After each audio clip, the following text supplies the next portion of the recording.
So the paper has dried, and now let's take a look in a close-up. Now this paper buckles a little bit, and maybe you know, if you want to prevent paper from buckling, then you need to tape it. Tape it all around, and then on a surface tape it down, and then you have to wetten the entire sheet of paper and then let it dry again, and then it won't buckle. Now it's not that bad, the buckling, I have to say. Now I will test in a couple of minutes what happens if I wetten it again, and if I then add some more color to it. This is the other one. This one buckled a little bit too, a little bit more than the first one. But again, that can be solved. But I have to warn you, I am very lazy, so I never tape down my papers. But I might try that in one of the tutorials. Okay, and this is the third one. And this one buckled the most. And although it took the paint, I have a feeling that this paper has great difficulty holding, taking watercolor, but we'll see. I'll start with this one. The paper, this paper is 100% recycled paper. That is something that I find very nice. But well, that doesn't mean that it is fit for watercolor. It has a slightly grayish color, the paper.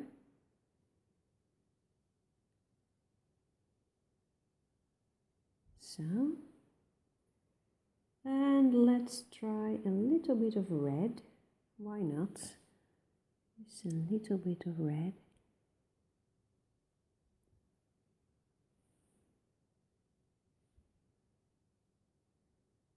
I think this is magenta, so it belongs to the red color, but it always reminds me of pink, dark pink. Now let's see what happens. What happens if I cleaned my brush, but it is still damp.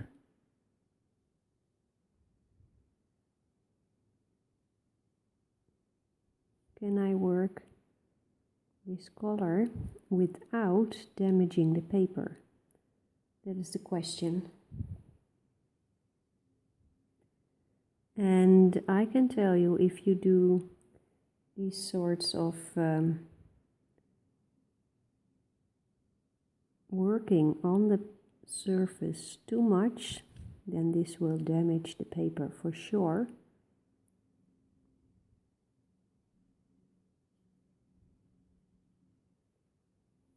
I'm going to add a little bit of brown too, just to see what happens.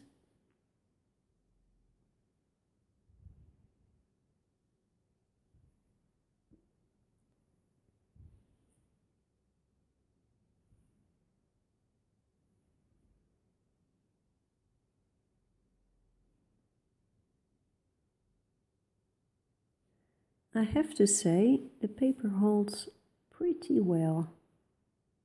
Now this is a dry area, so now I'm putting on the paper in a dry area. Now let's see if I can work this color around. If I clean my brush, I put on water. Let's see what happens. Look, and here, this is what I expected. I hope you can see this. here the paper is damaged. Now, whether that means that I will not use this paper, it all depends on the other papers. This paper is, it seems to pass the test with a C, if you take the American way of giving grades. A is best. This is definitely not perfect.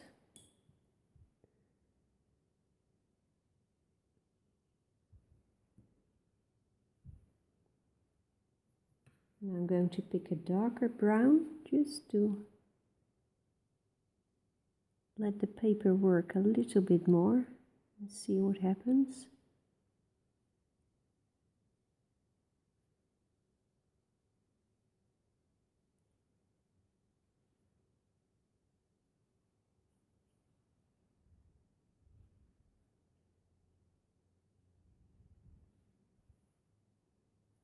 I think I will give this some time to dry again.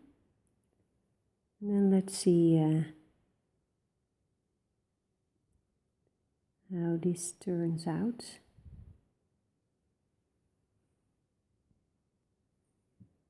So I will go for the same colors. So the first one is this pinkish red, magenta. I'll pick it up. Let's see what happens. Look, and this is, I think it is because of the cotton in this paper, the paint starts to wander. And that is something that is so nice. Bit out of focus, but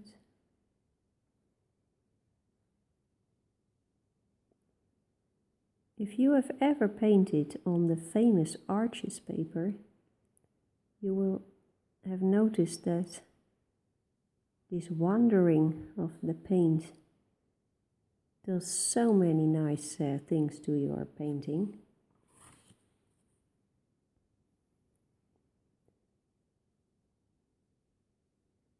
This is a this is a huge pro. This is really a huge benefit. Now I will put some paint here in this already dried, and let's see if I can work this paint. So I'm cleaning my brush. It's still wet, and now let's see if I can work with this.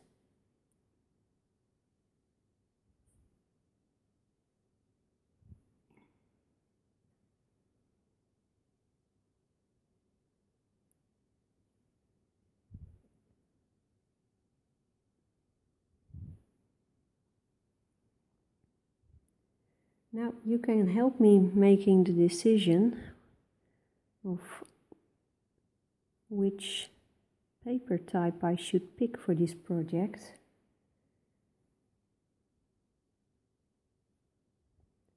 And the question is, if you buy a kit, a color along instruction kit, and with this kit comes a series of videos. So we will be painting and coloring together again. But these videos, most of them will only be available if you buy the kit. And the question is, if you buy a kit, would you like to be able to do both watercolor painting and the coloring with colored pencils, or do you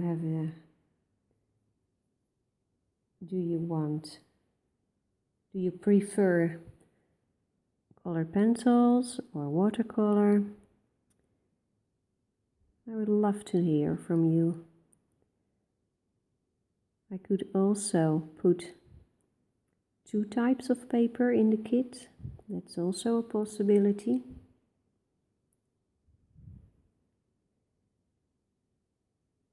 But I prefer not to. I could make 2 different kits, one specially for watercolor and one specially for colored pencil. I can do it all.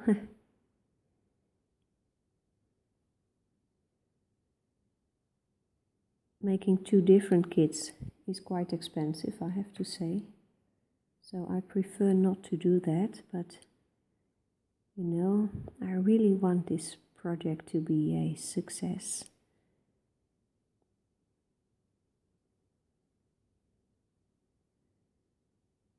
Do you see what I see? This paper. It is so gorgeous for watercolor. And look, yeah, I have to let it dry again and then I will show you the difference with the other paper. This is so beautiful.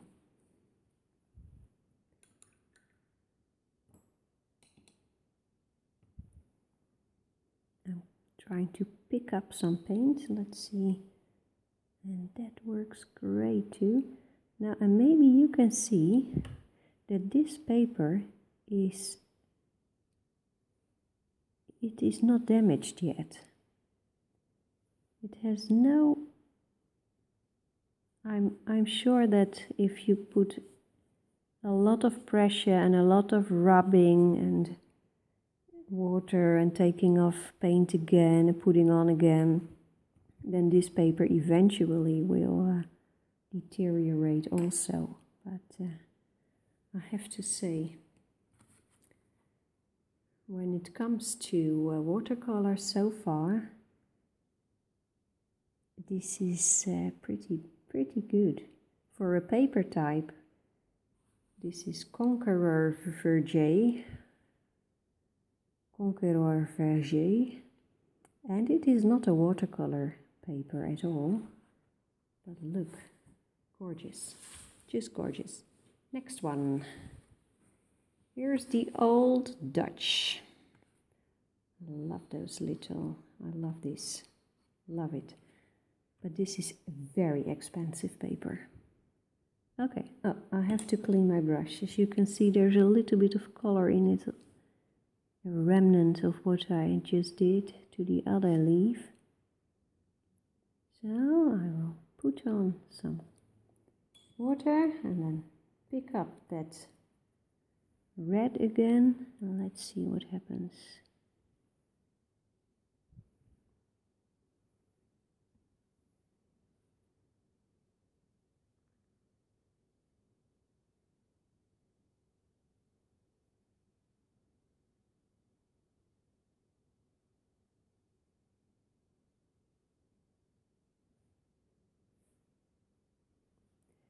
As you can see, I think this paper does not allow the paint to wander, to take a walk, to move.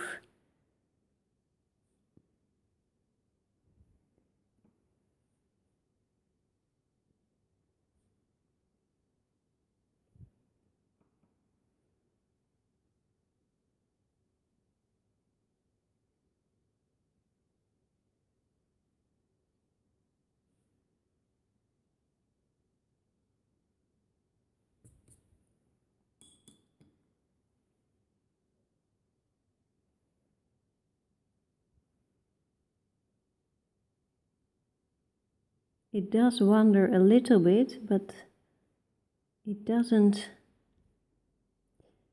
I think it's like,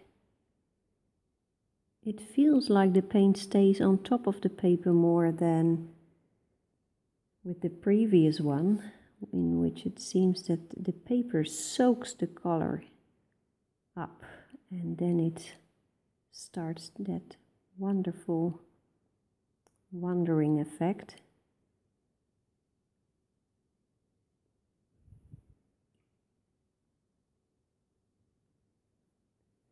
pick some darker brown to see what happens.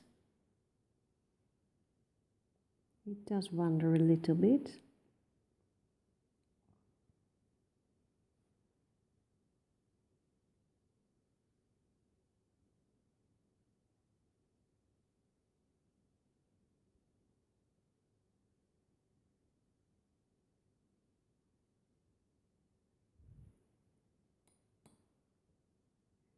Now let's see if I can pick up paint again. And oh, my brushes want to get away.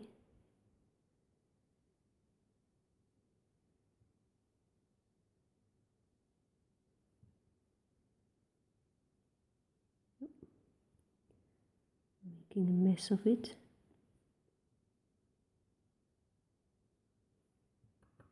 Okay, I will let this dry again, and then I'll get back to you with the results.